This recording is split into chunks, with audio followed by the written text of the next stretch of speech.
Vasudevaya. Om Namo Bhagavate Vasudevaya. Om Namo Bhagavate Vasudevaya. Om Namo Bhagavate Vasudevaya. Om Namo Bhagavate Vasudevaya. Hare Krishna, muito boa noite a todos e a todas. Vamos dar continuidade à nossa leitura de Srimad Bhagavad Gita, como ele é. Hoje, nós iremos ler o verso de número 8 do capítulo 3, que é intitulado Karma Yoga. E esse verso diz o seguinte: Miyatam kuru karma tvam karma jayohi akarmanaha sharira yatra pichate na prasidhe akarmanaha. Então, repitam por favor. Nityam, prescritos. Kuru, faz. Karma, deveres. Tvam, tu.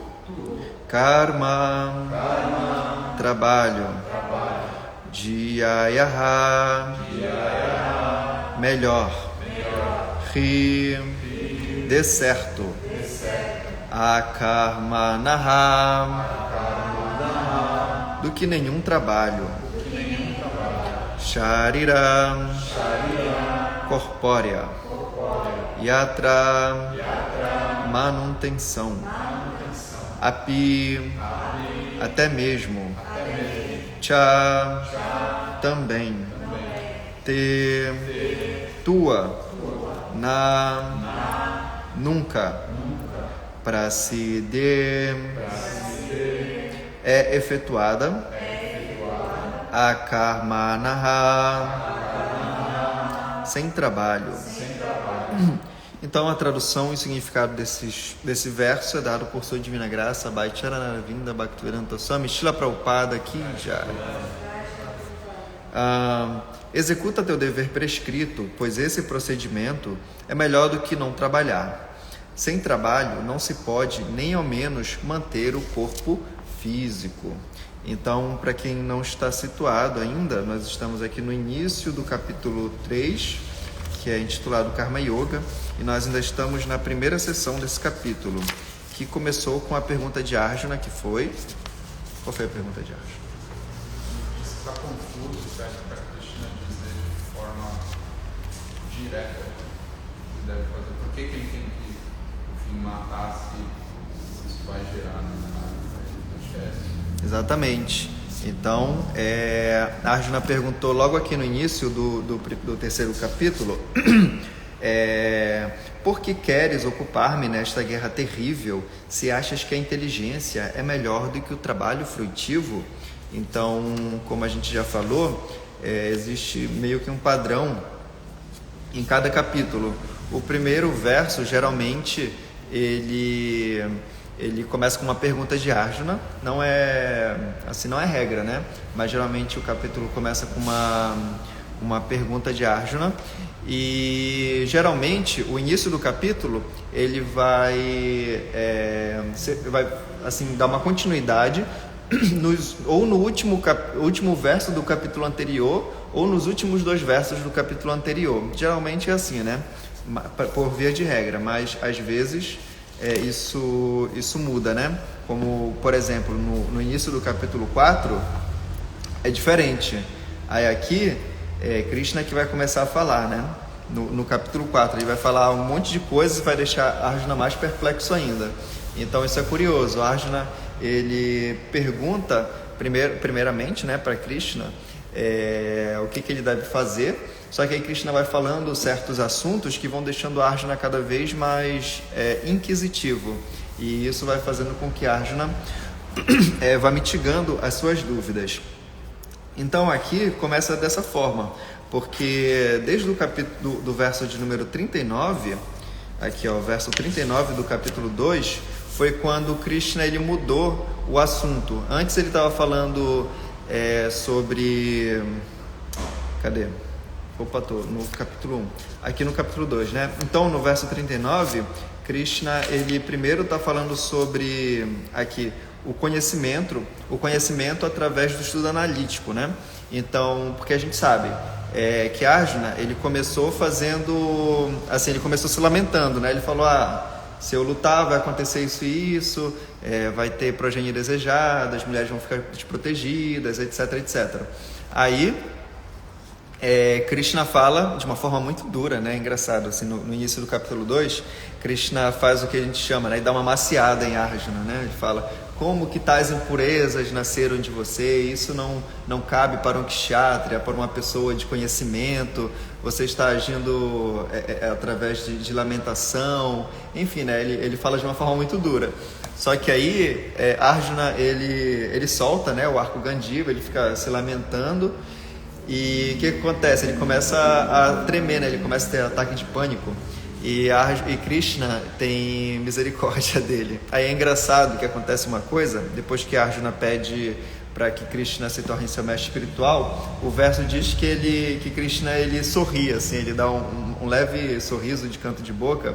E é curioso que isso acontece outras vezes também, no Srimad Bhagavatam tem outras histórias. Tipo, a gente está lendo agora, na verdade a gente já leu, que Vyasadeva, ele ficou muito pesaroso depois de ter terminado toda a escritura, depois de ter escrito todos os Vedas.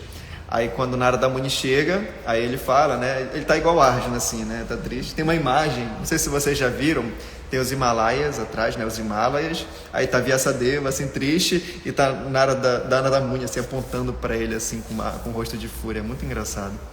Então, Arjuna e Vyasadeva estavam na mesma situação, e Narada Muni também sorri, é muito legal, assim, essa descrição.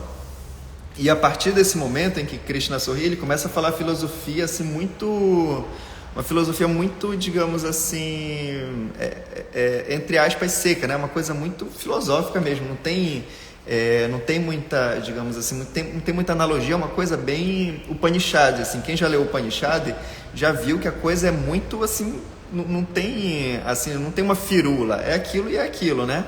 Só que aí, aqui no verso de número 39, aí que vai nascer a confusão de Arjuna, porque Krishna fala assim: até aqui descrevi este conhecimento através do estudo analítico. Agora ouve enquanto eu te explico em termos do trabalho sem resultados fruitivos. Quando ages com esse conhecimento, podes libertar-te do cativeiro decorrente das ações. Então, até aqui, Krishna ficou falando, né?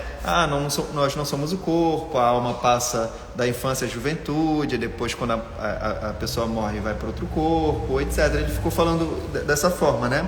Mas a partir de agora, do verso 39, Krishna começou a falar do mesmo assunto, só que em termos de trabalho sem resultados fruitivos. Então, isso deixou Arjuna confuso.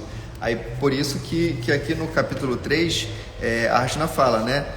Se eu me ocupar nessa guerra de forma assim, inteligente é melhor do que o trabalho fruitivo, então por que você quer que eu continue, né? Aí ele fala, né? Eu fiquei confuso quanto a isso. Aí, só recapitulando a resposta de Krishna.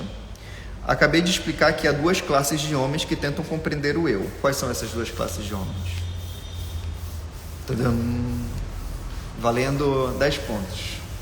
O Jnana Yogi e o Karma Yogi. Então, existe os que tentam compreender através da especulação filosófica empírica. Então, quem tenta através da especulação filosófica são os Gyanis. E ele fala que os outros, aqui Prabhupada traduz como serviço devocional, mas no sânscrito é Karma Yogena Yoginam, ou seja, Yoginam, aqueles que se conectam através de Karma Yoga, mas que também é serviço devocional. Aí Krishna fala: não é possível livrar-se da ação apenas por abster-se da ação. Nem pode alguém atingir a perfeição só porque pratica a renúncia. Aí ele continua: todos são irremediavelmente forçados a agir segundo o quê? O que força a gente a agir? Qual é a energia? Qual que é o que está fazendo a gente agir?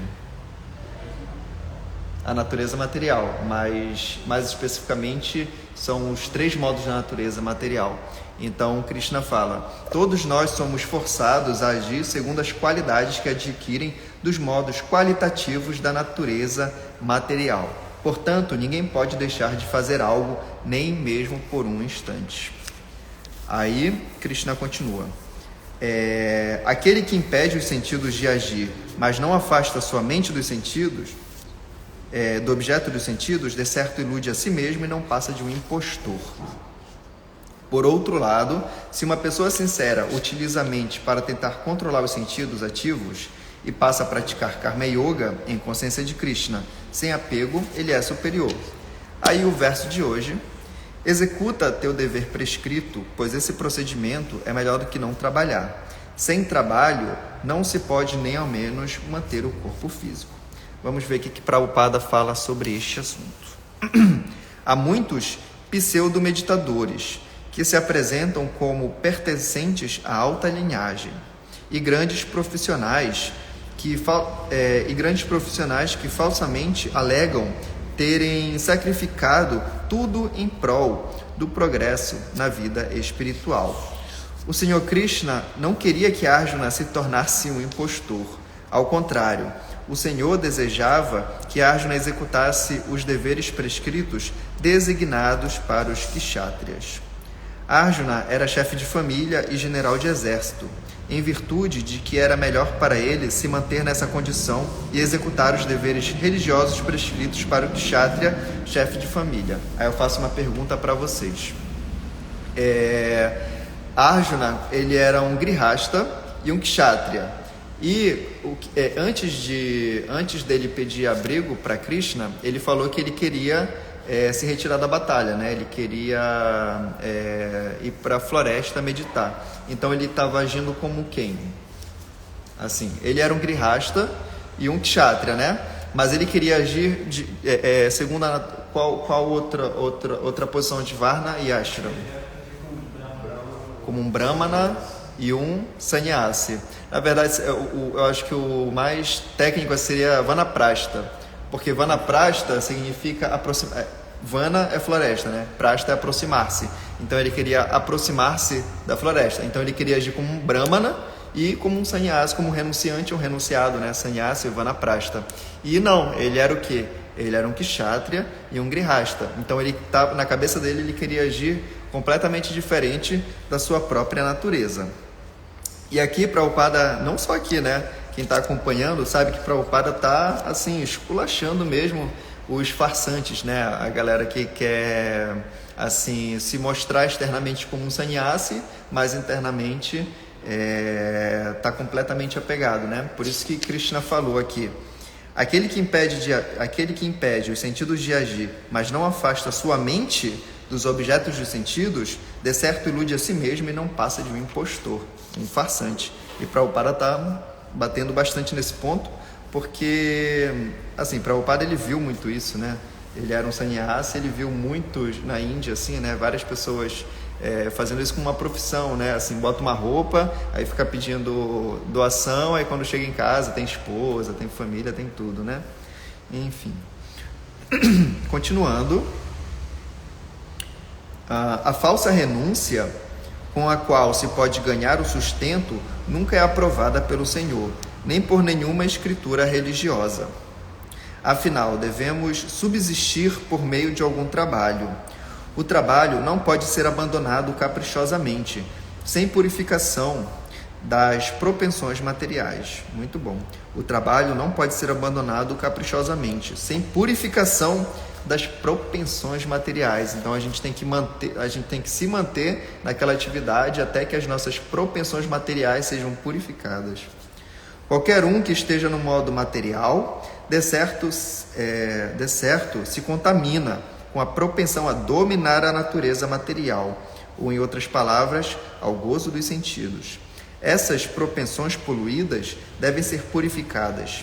Sem fazê-lo, através dos deveres prescritos, nunca devemos tentar ser pseudos transcendentalistas, renunciando ao trabalho e vivendo à custa de outros.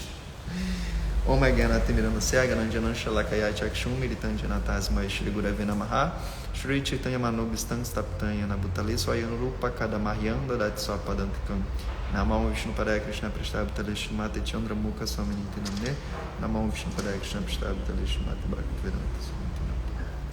Repetindo a tradução do verso: executa teu dever prescrito, pois esse procedimento é melhor do que não trabalhar.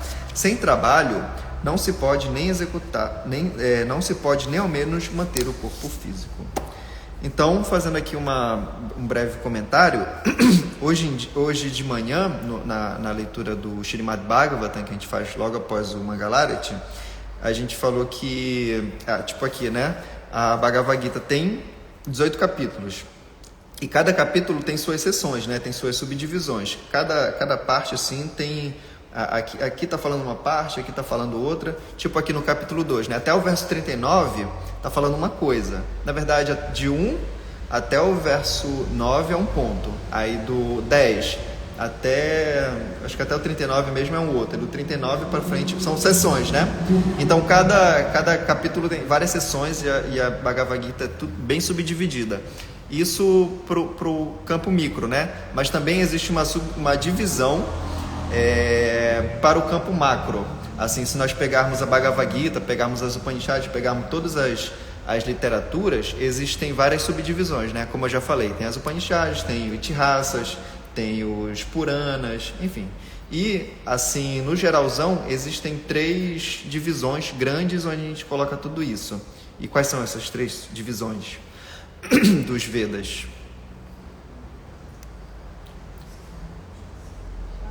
Oi? Exatamente, tem uma porta aqui, ela tem uma voz assim, ela tem a personalidade, né? Aí então, é a Krishna Mai. Então, todo mundo sabe. Essa porta é sábia. Né? Essa porta é sábia. Então nós temos o Karma Kanda, Gyana Kanda e Bhakti Kanda. É só lembrar, né? De Karma, Gyana e Bhakti. Esses 3 é para sempre, né? Vão entrar outros. Na verdade... tem mais uma subdivisão, mas não é falado, que se chama Upasana Kanda, mas esse daí é um outro assunto. Então, aqui, no verso de número 45, que inclusive é o verso que eu memorizei para o nosso encontro de hoje, Krishna fala uma coisa engraçada. Ele fala, olha, tem os Vedas, né? Tem todos os Vedas, essas 3 divisões, mas aí o que Krishna fala? Os Vedas tratam principalmente do tema 3 modos qualitativos da natureza material. Principalmente. Isso é curioso, porque os 3 modos qualitativos já falam da natureza material. Como é que os Vedas, que é algo tão elevado, vai falar de algo material que é tão baixo? Aí eu pergunto para vocês, por que, na opinião de vocês, não tem gabarito? O que vocês acham que o tema principal dos Vedas, que é o que existe de mais avançado, assim, de mais elevado em questão de conhecimento, por que ele fala de uma questão material? É opinião mesmo. Sim, claro. Para saturar a entidade viva, desgastar de todo o apego material e começar a buscar Deus. Para saturar a entidade viva de todos os apegos materiais e começar a buscar Deus. Bhaktida. Karana. Shrivraja. Por quê? Tá muito fácil para o Shrivraja Sunda, aí não? Porque não é estranho isso? Não sou estranho? Tem uma realização muito pessoal. Sim, é isso aí. O pessoal também aqui do Instagram pode ir colocando.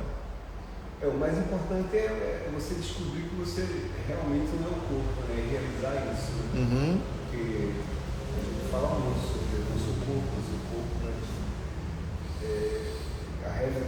a realização, isso é que eu acho que é o mais importante. Você descobrir que você realmente é algo espiritual, você tem que estar com ela. Uhum. Boa, isso aí. Então tem a ver com tudo isso mesmo. Porque assim, imagina, Arjuna era um Kshatriya e um Grihasta, né?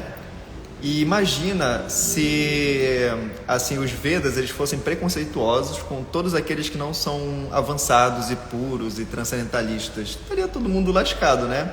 Então, assim, os Vedas, eles têm como meta falar para todo mundo, sem nenhuma distinção de local, de idade, de classe, de gênero, de nacionalidade. Então, por conta disso, o tema principal dos Vedas é aquilo que vai atingir maior quantidade de pessoas, né? Então, a gente percebe, né, como existem religiões que elas têm uma tendência mais forte a uma dessas três divisões dos Vedas, né? Então, tem religiões que são mais propensas a Karma Kanda, né? Que falam principalmente agora tem a teologia da prosperidade, vocês já devem ter ouvido. E assim, realmente não é, enfim, né? Não criticando, mas a gente sabe que não é o que existe de mais avançado.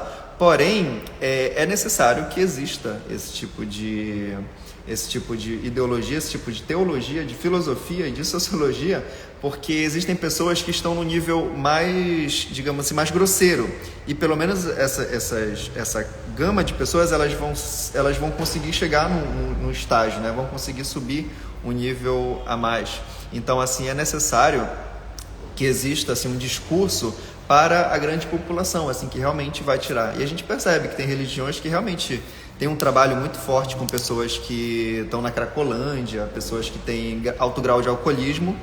E assim, é muito necessário. Tipo, nós somos devotos, somos Hare Krishnas, mas assim, a gente faz o trabalho de Food for Life, etc. Mas imagina, né, a gente chegar numa Cracolândia e vamos resgatar aquela galera lá, tipo assim, é um trabalho assim, louvável, né? Algo difícil, assim, a gente não consegue se imaginar ainda numa estrutura para conseguir atingir esse público. E tem religiões que realmente fazem esse trabalho forte mesmo, muito forte. Então, assim, os Vedas, eles estão trabalhando justamente para pegar essa camada mesmo, assim, da massa mesmo das pessoas, para poder ir avançando gradualmente.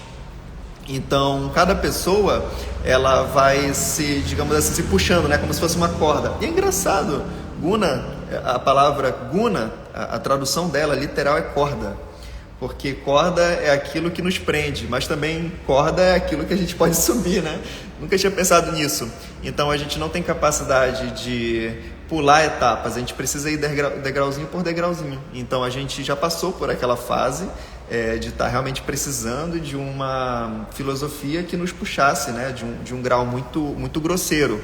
E cada vez a gente vai indo mais para o sutil. Então, por isso que é importante a gente conseguir se situar na nossa natureza.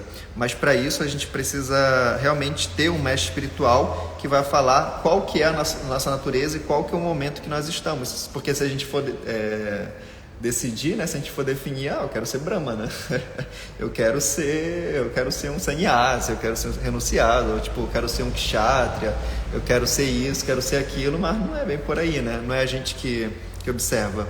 Quem vai observar isso é o mestre espiritual, por isso que tem essa necessidade. Então, os Vedas, eles falam principalmente do tema dos 3 modos de natureza material, porque a gente está nesse estágio ainda. E se a gente não tiver o interesse de também entender sobre os 3 modos de natureza material, a gente vai acabar nadando e não chegando em lugar nenhum. Por isso que é importante se situar. Então é isso, galera. Se alguém tiver algum ponto, alguma colocação, pergunta.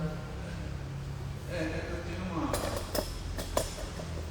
uma pergunta assim, quando a gente lê a Gita ou o Bhagavatam ou qualquer, enfim, quando a gente está falando da sociedade védica, é muito fácil a gente entender, até de forma prática, né, porque as divisões de Varna e Ashram são muito mais claras. Qual é o dever prescrito, por exemplo, no caso de Arjuna é muito claro, né? Ele era um kshatriya, ele era um guerreiro super formado, o arco dele super poderoso, a família dele toda, enfim.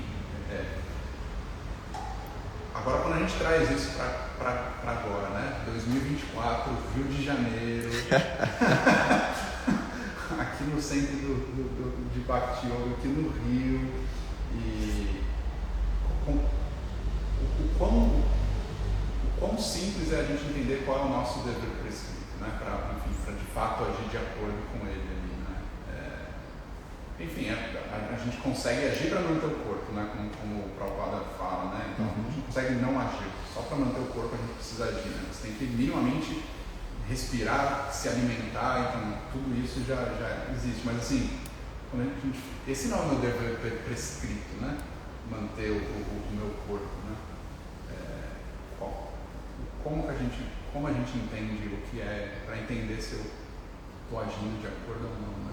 Enfim, e sem ter que ficar 24 horas por dia questionando o duro, né? Eu devo fazer um pão, eu devo fazer um macarrão, eu lavo a louça, ou esse não é o meu dever, eu vou ler um livro, né? Então, qual é? A pergunta dele é muito parecida com a que eu ia fazer, eu posso complementar? Tem uma porta aqui? Tô brincando. Pode fazer. Eu ia fazer exatamente a mesma pergunta que o Prabhu, só que eu só ia dizer assim, né, complementando. No Chaitanya Charitamrita é dito que com o avanço de Kali Yuga todos são Shudras. Então essas divisões, além de elas estarem muito misturadas com a energia de Kali Yuga, acaba que todo mundo em Kali Yuga é Shudra. Então, como saber, né, nosso dever prescrito, se essas divisões já estão um pouco misturadas e difíceis de, né, Varnashram Dharma está meio difícil assim saber se são chatos, se são dramas, como nós sabemos o dever prescrito na atualidade? Boa pergunta. Então, essa pergunta é a melhor pergunta que se pode fazer. Eu acho que é a pergunta que todos nós deveríamos estar nos fazendo. E tem um grande problema. A gente está na Kali Yuga. E Krishna, ele é chamado de Triyuga Avatara. Ele só aparece em 3 yugas. Ele aparece na Satya Yuga, na Dwapara Yuga, que é a segunda, Dwapara 2, e na Treta Yuga, né, que é 3. Mas na nossa Kalpa, nós temos uma inversão, né? Primeiro vem Satya Yuga, depois vem Treta Yuga, depois vem Dwapara Yuga. E Krishna, isso acontece nessa inversão porque vem Chaitanya, né? Enfim, e a vinda de Chaitanya é extremamente rara, assim, dá pra falar quão rara ela é, mas é algo muito complexo, né? Não vou falar. Mas Krishna apareceu nessa Kali Yuga, e o que acontece? Na Kali Yuga não existe Varnashram Dharma, assim, ponto, né? A primeira questão, da Kali Yuga não existe nada, não existe religião, só existe, assim, enfim, só existe gozo dos sentidos, assim, coisas estranhas, e realmente Kali Yuga é um local estranho, né? Mas, pela graça de Chaitanya, nós recebemos a presença de Krishna. E sobre a questão de Varnashram Dharma, Prabhupada,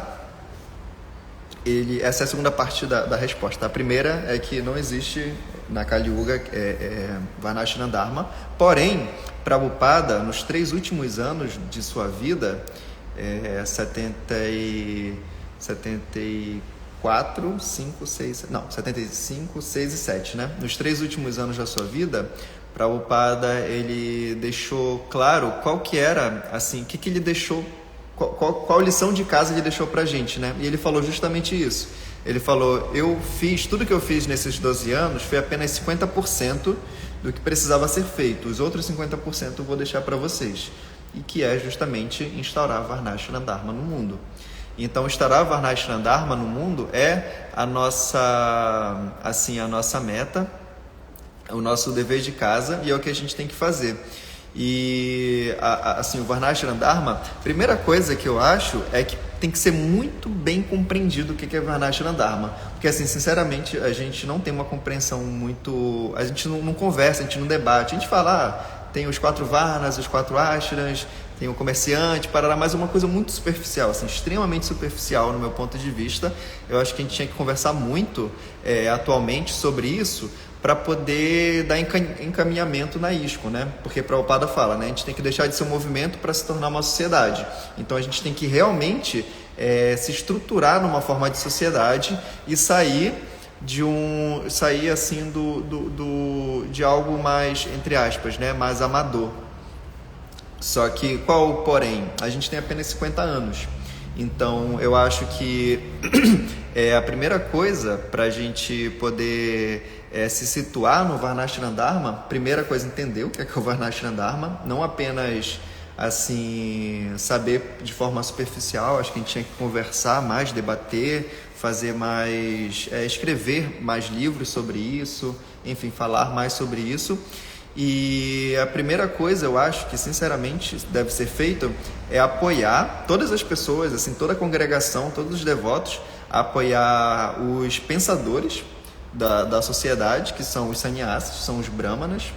E não necessariamente sannyasis, né? Mas os brahmanas devem estar muito bem estabelecidos para que eles não precisem fazer outras coisas. Como, por exemplo, no Brasil, não agora, mas todos os mestres espirituais se envolveram ou se envolvem com a administração. Assim, eles são extremamente competentes, né? Mas assim, a administração é algo que assim, demanda muita energia, muita energia.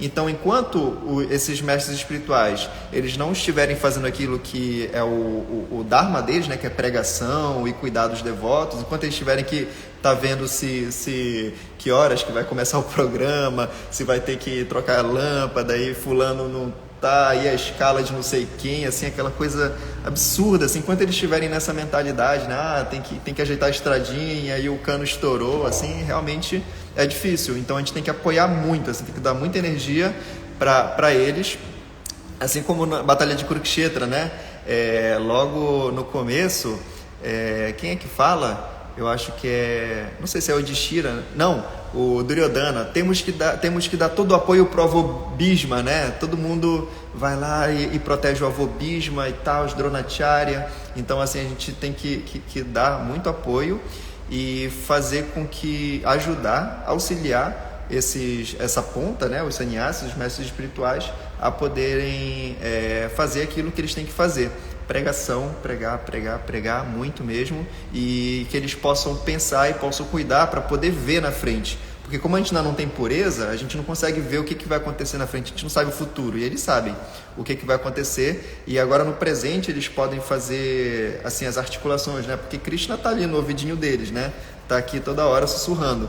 Então, se eles estiverem ocupados em outras coisas, eles não vão ter esse tempo. Então, acho que a nossa posição agora é dar todo apoio aos mestres espirituais. Assim, aí o que a gente faz na prática, né?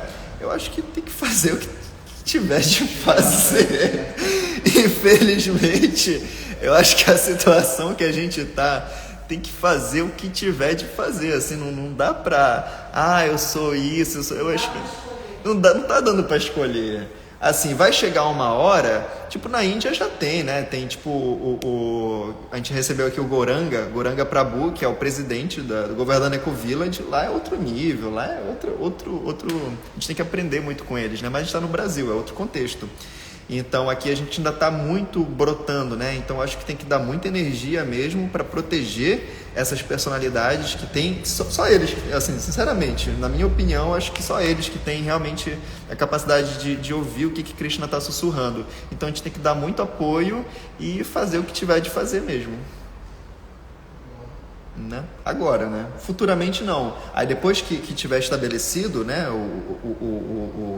a ponta, aí a gente vai estruturando, aí vai ficando cada vez mais até a gente ter realmente uma base boa, assim, tiver um meio, né, tipo, tiver uma administração boa, tiver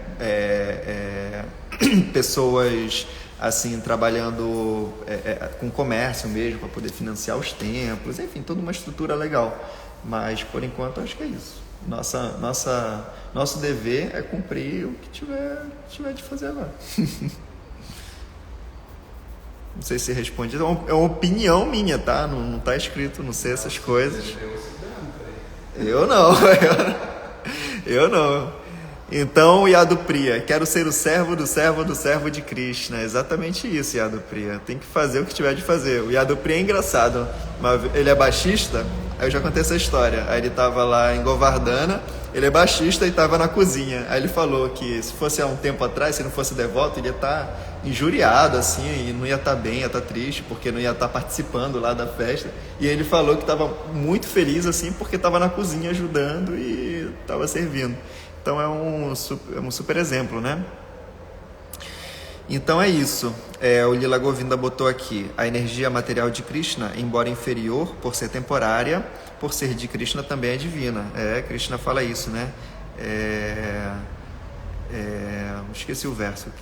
Tem um verso que Krishna fala isso. Olha aqui que o Lila Govinda botou. Krishna incentiva Arjuna a agir como Kshatriya, mas em Kali Yuga não somos todos Shudras? Exatamente o que a Krishna falou, exatamente a mesma pergunta que está assim, rondando todos os devotos. Essa pergunta é muito boa. Realmente somos todos Shudras e Shudra faz do que tiver de fazer. A gente é Shudra e tipo, as minhas unhas aqui estão todas pretas, que a gente estava mexendo na terra, carregou o tronco e sai fazendo, né? Já trocou lâmpada e por aí vai. Então é isso, galera, são 7h11. Agradeço aqui a presença de todo mundo, as pessoas nos acompanhando. Tem o Lila Govinda, o Lilanata Chaitanya, Hare Krishna Lilanata, lá da Govardhana, da Ecovila Govardhana, eu ia falar Govardhana Ecovillage. Tem a Camila Leonardo e a do Pri, Alexandre, o Sanatana Dharma e o Salvatore, que está aí direto com a gente. Então amanhã, 4h30, teremos o Mangalarati. E tem uma coisa, toda segunda-feira a gente não tem a nossa leitura da Bhagavad Gita, porém nós iremos transmitir a live porque nós estamos fazendo memorização de versos.